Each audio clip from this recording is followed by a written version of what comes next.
Hello guys, നമസ്കാരം. ഇന്നത്തെ രാവിലത്തെ കളിയുണ്ടല്ലോ, അമേരിക്കയുടെ മാസ് എൻട്രി തന്നെ പറയണം. പരാഗ്വേയെ 4-1 തകർത്തത്. USA ഒരു മുന്നറിയിപ്പ് നൽകി, ലോകത്തിനൊരു മുന്നറിയിപ്പ് നൽകി.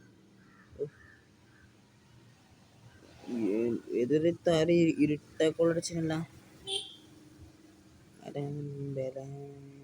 എന്തോട്ടാണ്. പിന്നെ മറ്റേ റെയ്നയുടെ ഫിനിഷിങ് ചേർന്നപ്പോൾ അമേരിക്കൻ ആരാധകർ ആവേശത്തിനായി. പിന്നെ വേറെ മത്സരത്തിൽ എന്താ പറയലേ, അതേസമയം ബോസ്നിയ കാനഡയെ കഠിനമായി വെല്ലുവിളിച്ച് അവസാനം 1-1 കളി സമനിലയായിട്ട് കളി അവസാനിച്ചു. ലോകകപ്പ് തുടക്കത്തിൽ തന്നെ ആവേശം കത്തിച്ച് ഗ്രൂപ്പ് ഘട്ടം കൂടുതൽ കടുപ്പത്തിലാണ്. നല്ല മാച്ചായിരുന്നു. ഞാൻ ഇന്ന് കളി കണ്ടാണ്. നല്ല മാച്ചാണ്. പക്ഷെ അമേരിക്കയുടെ കരുത്തിന് തുടക്കം. പരാഗ്വയെ 4-1 തകർത്ത് ഗ്രൂപ്പ് ഘട്ടത്തിൽ വലിയ സന്ദേശമാണ് നൽകുന്നത്. മത്സരം ആരംഭിച്ചത് മുതൽ അമേരിക്ക ആക്രമിക്കാൻ തന്നെ നോക്കി. ഫുട്ബോൾ പുറത്തെടുത്തു. വേഗമേറിയ പാസുകളും കൃത്യമായ ഫിനിഷിങ്ങും കൊണ്ട് പരാഗ്വയുടെ പ്രതിരോധം പലതവണ തകർന്നു.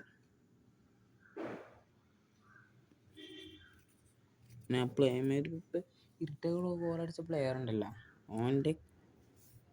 ഓനെ ശരിക്കും ജയിപ്പിച്ചു. ഒരു ഗോൾ തിരിച്ചടിച്ചെങ്കിലും അമേരിക്ക മൂന്നച്ചത്തെ തടിയാൻ ഒന്നും മതിയാവില്ല. അമേരിക്കയെ തടിയാൻ ഒന്നും പോരാ, ഇന്നും 3 ഇത് വേണം. ഓരോ ആക്രമണത്തിനും ഗോൾ ഭീഷണി ഉയർത്തി അമേരിക്കൻ ആരാധകരെ ആവേശത്തിലാക്കി. ഈ വിജയത്തോടെ ഗ്രൂപ്പ് ഡിയിൽ USA ശക്തമായ സ്ഥാനത്ത് നിലനിൽക്കുന്നു.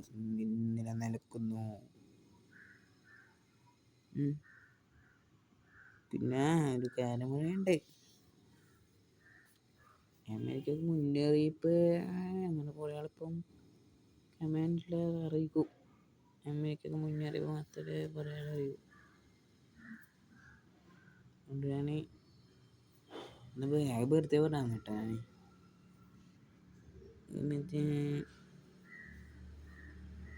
കേട്ട് മുന്നറിയിപ്പ് വന്നാലായി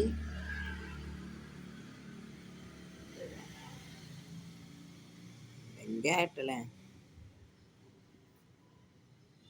ഇത് ഫുട്ബോൾ നല്ല മുന്നറിയിപ്പാണ്. ലോകകപ്പ് കിരീടം ലക്ഷ്യമിടുന്ന അമേരിക്കൻ ടീമിന് ഈ വിജയം വലിയ ആത്മവിശ്വാസം നൽകും അല്ലേ. നിങ്ങളുടെ ഈ പ്രകടനത്തെക്കുറിച്ചുള്ള നിങ്ങളുടെ അഭിപ്രായം ഒന്ന് കമൻറ്റ് ചെയ്യണേ. എനിക്കൊരു കാര്യം പറയാനാണ്.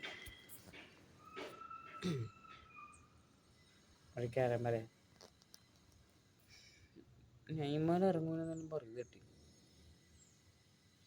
കേട്ടല്ല. ഏതോ കണ്ടില്ല. സ്റ്റാർ സ്പോർട്സ് ഏതോ ചാനലുണ്ടായിരുന്നു, നെയ്മർ ഇറങ്ങൂല, വാട്സപ്പ് ചാനൽ. ഓക്കെ, വീഡിയോ ഇഷ്ടപ്പെട്ടാൽ ലൈക്ക് ചെയ്യുക, സബ്സ്ക്രൈബ് ചെയ്യുക. കൂടുതൽ അപ്ഡേറ്റുകൾ അറിയാൻ സബ്സ്ക്രൈബ് നിർബന്ധമായി ചെയ്യുക. ഒന്ന് സബ്സ്ക്രൈബ് ചെയ്തേക്ക്. നാളെ ഇന്നൊക്കെയല്ലേ വേണ്ടിയോ.